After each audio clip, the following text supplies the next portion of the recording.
Hello everybody and welcome back to another Genshin Impact video. In today's video I'm going to be showcasing Raiden right before our banner comes out. It's literally less than a day when I'm recording this, 21 hours.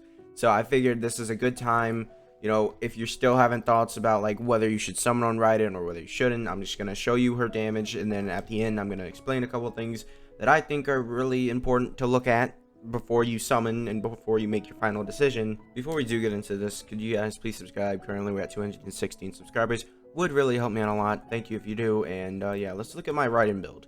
So we're at 69% crit rate, 105% crit damage. I would like to up that a lot because I mean, once you see the weapon I'm using, it makes sense. Energy recharge being at 255, and then 62 elemental damage bonus. So the weapon that I'm using is the catch, and it's level 80. I don't imagine it's gonna get too much of a power buff from level 80 to level 90. I am going to 90 it, but yeah. And I mean, you don't really need to see these, but my artifact luck is pretty bad except for like this one and this, but that's about it. I guess this is good. Yeah, this is pretty good. So you got the feather, the goblet, and yeah, these two pieces are awful. And for talents, I'm 10-8-4, just because basic attacks you don't use, and this thing I'm not really too keen to level it up. I mean, you get the extra damage here from the 0.29 to 0.3, so it's sort of worth it, but I'm not gonna do it. So the team that I'm using with her is basically just national team.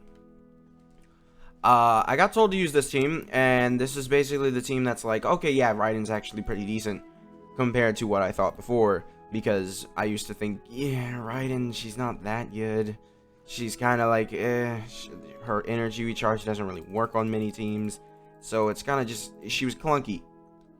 And yeah, let's just look at this, and I mean, she's gonna look pretty good. The only problem I have with this team is that it doesn't have a shield user, which I am a person who always uses shield users, so not using a shield user to me is like awful. So 45,000 damage, 10,000, 2,500, 9,000, 10,000, 7,000, 12,000. Yeah, so just like that, we're already set. So we do this again, and we do this, and do this. And let's get Bennett's burst up. Shangling's not up, so we're just not even going to worry about her. 64,000 on that initial hit, and just like this, in 2 rotations, he's completely dead. Now, that seems impressive for a little bit, and I don't know why her energy is so low. What the heck happened there? I guess this is something to mention about Raiden. If the enemy's invulnerable, she ain't going to look too good, because her energy won't go up. I don't know why, but if you don't do damage to the enemy, I'm pretty sure it says, hold on, let me look. Okay, so here is the stupidest line ever. When such attacks hit opponents, she regenerates energy for all party members. When such attacks do damage to opponents, she regenerates energy for all party members. Something that you should probably know is, if the enemy has a shield, Raiden can't regenerate energy. I don't know why. It is the dumbest thing ever. And I've encountered this in Spiral Abyss, and it is just, it ruins her whole, like, thing. Like, the whole thing about her getting, like, the whole thing with her, about her energy, is just nullified by anybody who has a shield. And that is the stupidest thing, because now I'm over here, and I've got lowest, like, my energy should be full on this team. Like, everything about this team should be completely full. None of this should be happening. But it does. So, yeah. And Raiden, I do understand that C1, you will be able to get actually close to max resolve stacks on this, just because you get an extra 20% there, and then 80% for electro characters, which, by the way, I would like to mention, Kujo-Sara is probably going to be better on this team than Bennett at the very end. Or, I mean, at the very end, meaning like she's C6. C6, 60% crit damage. It's pretty obvious she's going to end up being better. So, you're going to want to, if you do get Kujo-Sara on her banner, which is going to be on her banner, so is Bennett, which is a pretty stacked banner. if you do get Kujusara on this, you're probably going to want to use Kujusara with her if you have C6. So I'm going to go recover all my energy because they don't know how to give me my energy, and I'll be right back. So don't look at my Xingqiu's health. Let's get into this. This is a somewhat unrealistic Raiden. She has all of her resolve stacks. We'll just see. So it takes around an extra ult for her to reach like around max stacks. So let's try not to get Xingqiu hit. Don't get hit, don't get hit, don't get hit. Oh my god. Very scary to get. Oh, I do that a lot. I forget to pop her E. But I mean, still, she's doing pretty crazy damage, even with the E forgotten to be popped. Oh. Ah, God, not again. So let's do this. Don't attack me, don't attack me, don't attack me. Do it. Alright, here we go. 74,000, and then she's hitting like 10k every single hit. Okay. Very, very bad, because, I mean, kill him again as he's dead, almost. In terms of standalone power, you're not going to pass someone like Ito in this regard. But in terms of a team, that is very, very, very easy to acquire. Except for me, having spent 14 months in Genshin Impact without a Bennett, and I finally pulled him. But I have both of these characters C6, and then I have Bennett. Looking at that, that really does change. This team is really what brings Raiden to her fullest.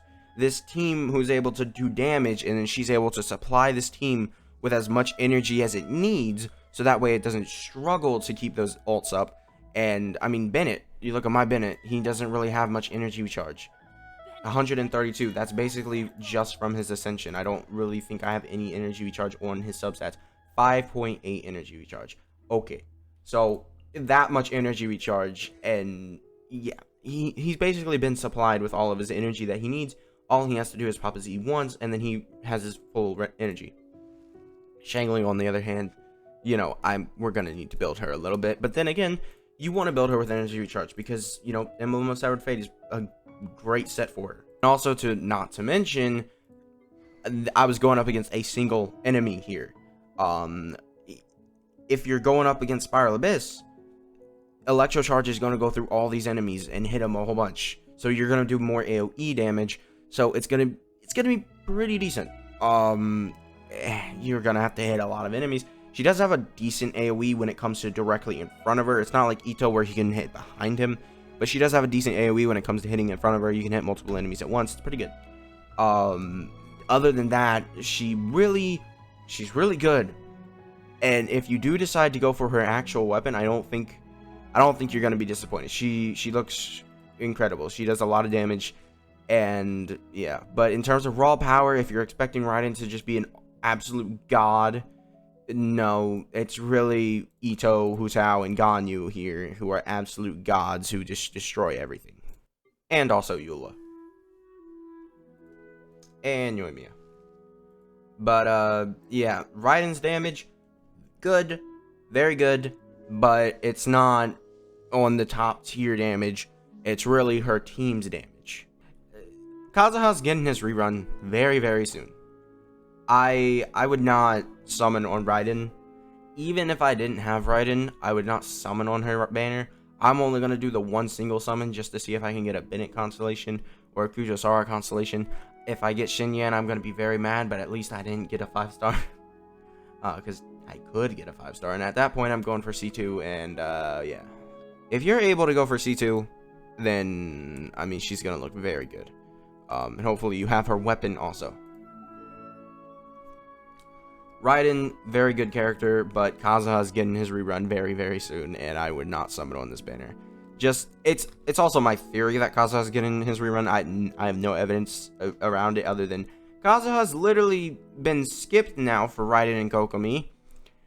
It kind of seems like they're just gonna put Kazuha on the next one for whatever reason. I don't know. if they don't put Kazuha in the next update, I'm going to question when he's coming back, because that would be a long time for Kazuha not to come back out, because considering it's almost been a year since his banner, in a couple months it's actually going to be a whole year since his banners came out. So I mean, I just imagine that he's getting his rerun soon, and honestly, he's just one of the best characters in the game. There's a reason why he, Raiden, Zhongli, Venti sometimes, they're all used in like these Spiral Abyss runs, like their top usage in Spiral Abyss. Also Bennett, like there's reasons why these characters are used in so many Spiral Abyss runs, and that's because they can be put onto teams and absolutely decimate. And this team with Raiden is absolutely crazy. Once I have these characters built, I tried to use Raiden as a sub DPS because, you know, it looks like she wants to be a sub DPS.